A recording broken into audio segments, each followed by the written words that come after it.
Chers amis, salutations et bienvenue à cette session Bread, car l'homme ne vivra pas de pain seulement, mais de toute parole qui sort de la bouche de Dieu. Chers amis, bonjour et bienvenue à la session Bread, car l'homme ne vivra pas de pain seulement, mais de toute parole qui sort de la bouche de Dieu. Aujourd'hui, j'aimerais vous inviter à tourner avec moi dans le livre de Josué, et plus particulièrement au chapitre 9 et le verset 14, pour un message que j'ai intitulé « Que ferons-nous » Josué, chapitre 9, et le verset 14 nous dit « Les hommes d'Israël prirent de leurs provisions et ils ne consultèrent point l'Éternel. » Les hommes d'Israël prirent leurs provisions et ils ne consultèrent point l'Éternel. Nous nous trouvons en terre promise. Le peuple d'Israël a traversé le Jourdain. Le peuple d'Israël a combattu contre la ville de Jéricho et la ville de Haï. Dans les deux cas, ils ont connu de grandes victoires. Ce n'était pas sans combat, car lorsque nous voulons une victoire, eh bien, nous devons également combattre. Celui qui n'est pas prêt à combattre ne peut pas prétendre à quelque victoire que ce soit. Toujours est-il que les victoires du peuple d'Israël ont commencé à avoir une renommée dans le pays entier. Un peuple de Gabaon, appelé les Gabaonites, ont entendu parler des victoires du peuple d'Israël et ont commencé à avoir peur pour leur propre vie. Par instinct de survie, ils décidèrent de s'approcher du peuple d'Israël par ruse en se faisant passer pour un peuple lointain. C'est ainsi qu'ils sont venus avec des provisions, du pain sec, de l'eau, des habits usés, afin de demander au peuple d'Israël d'accepter un peuple qui, prétendument venant de loin, et faire alliance avec eux en leur laissant la vie. Que firent les Israélites? Ils décidèrent de faire alliance avec les Gabaonites en leur laissant la vie, en assurant une relation de paix. Ils ont pris une décision sans consultation. Quelques jours après, les Israélites découvraient que les Gabaonites ne venaient pas d'un pays lointain comme ils l'avaient prétendu, mais que les Gabaonites avaient eu raison d'eux, non pas par les armes, non pas par la force et la puissance, mais à travers la ruse.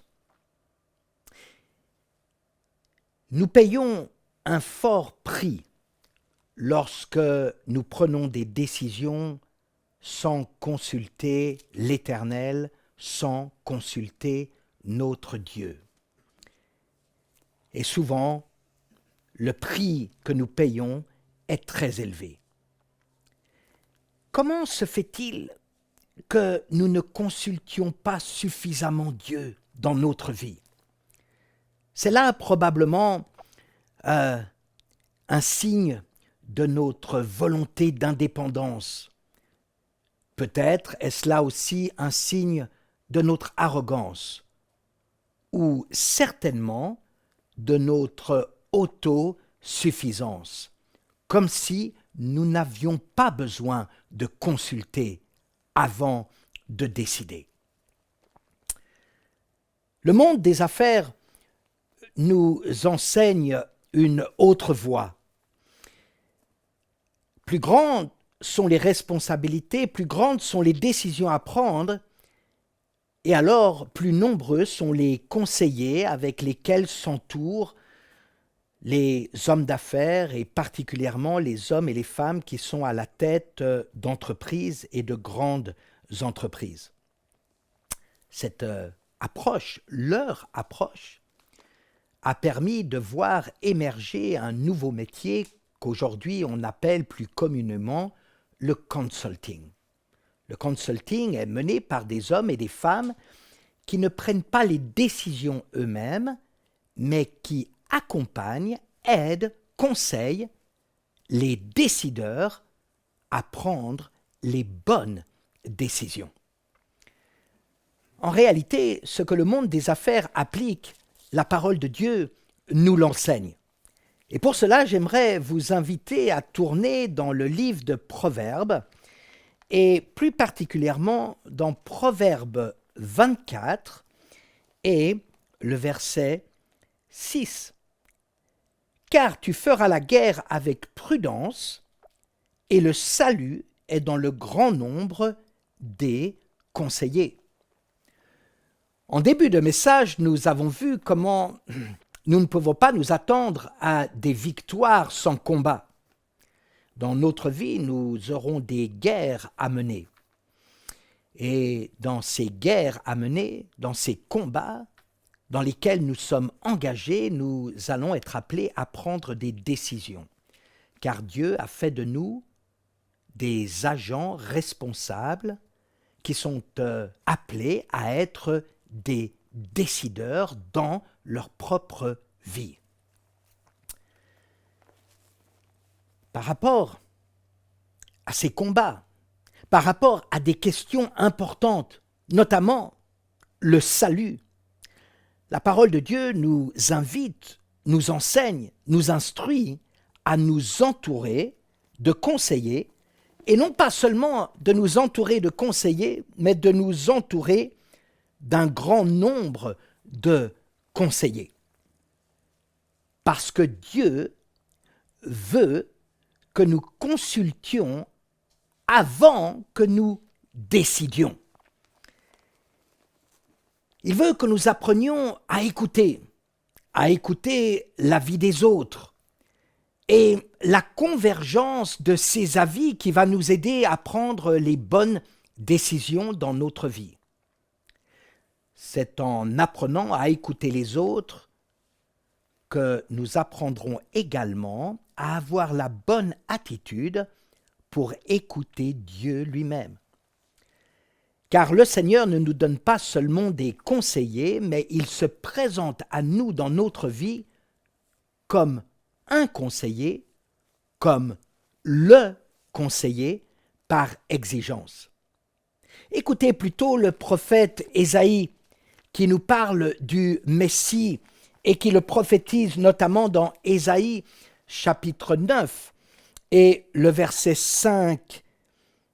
Il est dit: car un enfant nous est né, un fils nous est donné, la domination reposera sur son épaule, on l'appellera admirable, conseiller, Dieu puissant, Père éternel, prince de la paix, donné à l'empire de l'accroissement et une paix sans fin au trône de David, et à son royaume l'affermir, le soutenir par la droite et par la justice, dès maintenant et à toujours. Voilà ce que fera le zèle de l'Éternel des armées.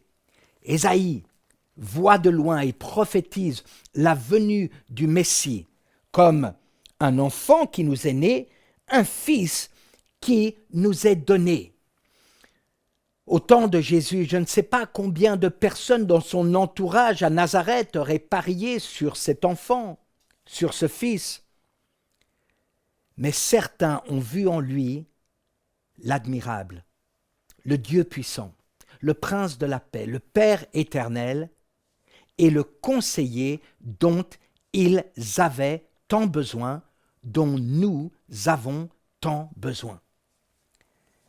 Au-delà de la multitude des conseillers avec lesquels nous pouvons nous entourer pour nous assurer le salut, n'est-il pas merveilleux que Dieu se présente à nous, qu'il se donne à nous, qu'il s'engage envers nous comme étant un conseiller à nos côtés. Un Dieu qui ne va pas prendre de décision à notre place. Un Dieu qui va nous placer devant nos responsabilités. Mais un Dieu qui va nous aider à faire face à ces responsabilités en donnant les bonnes réponses, en prenant les bonnes décisions dans notre vie. Nous rappelons du peuple d'Israël qui est placé devant ses responsabilités, devant des questions de vie et de mort, et où le Seigneur dit « Voici la vie, voici la mort, choisissez la vie afin de vivre. » C'est l'illustration même d'un Dieu qui nous place devant nos responsabilités, mais qui même devant des questions de vie ou de mort ne prendra pas la décision à notre place. Parce qu'il a fait de nous des hommes et des femmes responsables. Des hommes et des femmes responsables consultent leur Dieu, car c'est un acte d'irresponsabilité et d'inconscience que de vouloir prendre des décisions dans notre vie sans avoir la vie qui vient d'en haut, sans avoir le conseil divin, sans savoir ce que Dieu en pense. Consulter, c'est avant toute chose poser la question à Dieu. Seigneur, que ferons-nous? Seigneur, que devons-nous faire? Consulter, c'est également écouter. Écouter la vie des gens qui sont autour de nous, écouter la vie de Dieu alors que nous lui posons des questions. Et enfin, consulter, c'est décider sur la base du conseil ou des conseils que nous aurons reçus. Et Dieu ne nous donne pas seulement un conseil, mais des conseils, et c'est ainsi qu'il dit que toute parole soit établie par 2 ou 3 témoignages. C'est ainsi que nous pouvons entendre de la part de Dieu, mais nous pouvons aussi recevoir de sa part des signes et des confirmations qui attestent de sa parole. Nous ne devons pas avoir peur de venir devant Dieu en posant des questions. Car le Seigneur nous dit « Invoquez-moi et je vous répondrai, je vous montrerai des choses que vous ne connaissez pas. Je vous amènerai à découvrir. Je vous donnerai un esprit de révélation. J'ouvrirai vos yeux, j'ouvrirai vos oreilles afin que vous voyiez, afin que vous entendiez et afin que vous preniez les bonnes décisions. » Nous ne devrions pas avoir peur de poser des questions à Dieu ou d'avoir peur de ses réponses, car nous pouvons être assurés que les réponses de Dieu sont vraies, véritables et dignes de confiance, que ces réponses sont les meilleures que nous puissions recevoir à nos questionnements. Nous ne devrions pas avoir peur de questionner Dieu, car il ne nous répondra pas et ne nous donnera pas une réponse où nous ne pouvons rien faire, mais il nous donnera une réponse dans laquelle nous pouvons entrer afin de prendre la bonne décision. Et pour les choses qui iraient au-delà de nos capacités, rappelons-nous que Dieu est un Dieu de signes et un Dieu de miracles, qu'avec Dieu, rien n'est impossible. Que ferons-nous? La question à poser à Dieu lorsque nous le consultons. Je l'appelle la question du réveil. C'est avec ces questions que des hommes sont venus vers Jean le Baptiste, des publicains, des soldats, des collecteurs d'impôts. Que ferons-nous? Et Jean le Baptiste avait des conseils, des instructions, il avait des avis à leur donner. Il avait un propos divin qui leur permette de prendre les bonnes décisions et de vivre comme Dieu voulait qu'ils vivent. Considérez plutôt le peuple d'Israël à Jérusalem le jour de la Pentecôte. Lorsque Pierre leur prêche la parole de Dieu et leur annonce ce Jésus, le Messie, le conseiller. Dans le livre des Actes et au chapitre 2, alors que Pierre vient de leur prêcher la parole de Dieu et de leur annoncer l'accomplissement des prophéties en relation avec la venue du Messie Jésus, que Dieu a attesté comme étant le Messie en le ressuscitant d'entre les morts, voilà ce que le peuple d'Israël dit à Pierre et aux autres apôtres. Dans Acte 2 et le verset 37. Après avoir entendu ce discours, ils eurent le cœur vivement touché. Ils dirent à Pierre et aux autres apôtres, « Hommes, frères, que ferons-nous » Voilà des hommes versés dans la parole de Dieu. Voilà des hommes qui ont appris la parole, qui ont grandi dans la parole. Mais voilà des hommes qui, à l'écoute du message et de la prédication de Pierre, n'ont pas peur de dire « Que ferons-nous » Des hommes qui ne veulent pas vivre dans la dépendance ou l'arrogance. Des hommes qui ne veulent pas demeurer dans l'autosuffisance.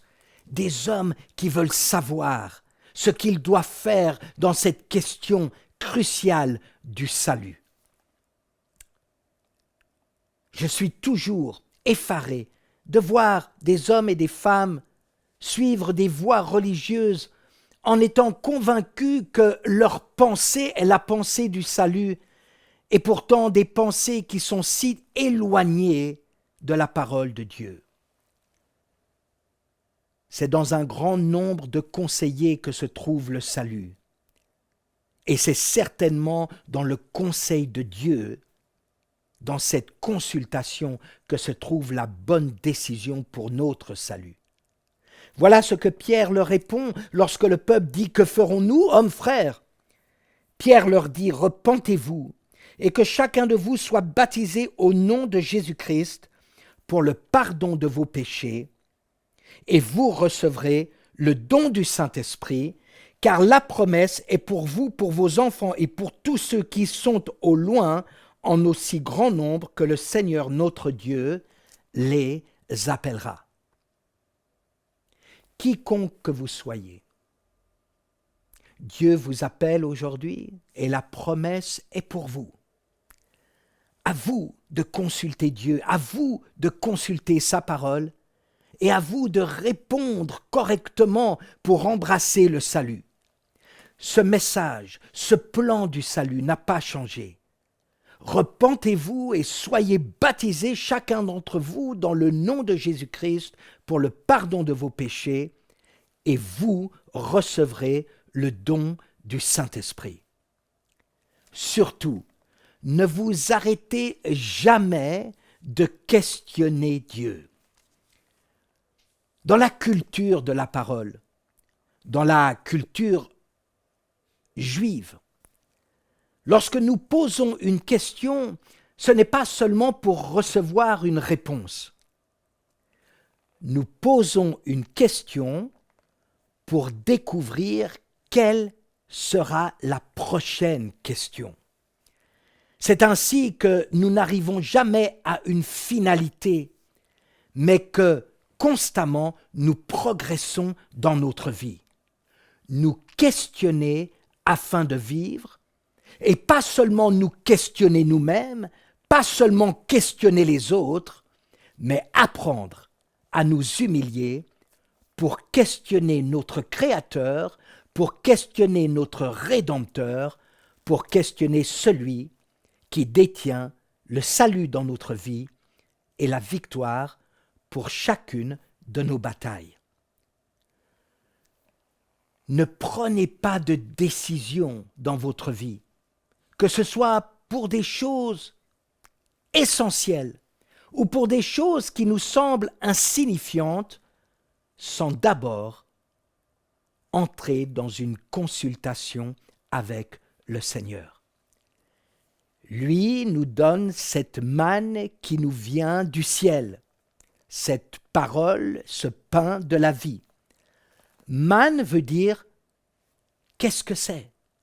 La manne, c'est un questionnement. Et même le jour du sabbat, non seulement nous avons la manne pour un jour, mais nous avons pour 2 jours, car en ce jour-là, lorsque nous nous arrêtons et que nous nous reposons, nous redoublons de questionnement.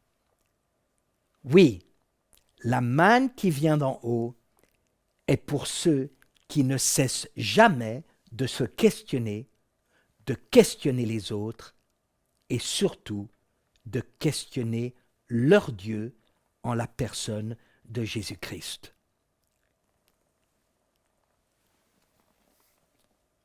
Le Seigneur a les réponses pour les hommes et les femmes qui le questionnent. Que le Seigneur vous bénisse richement et au fur et à mesure de votre questionnement, à n'en pas douter, il vous montrera le chemin de la vie éternelle. Amen.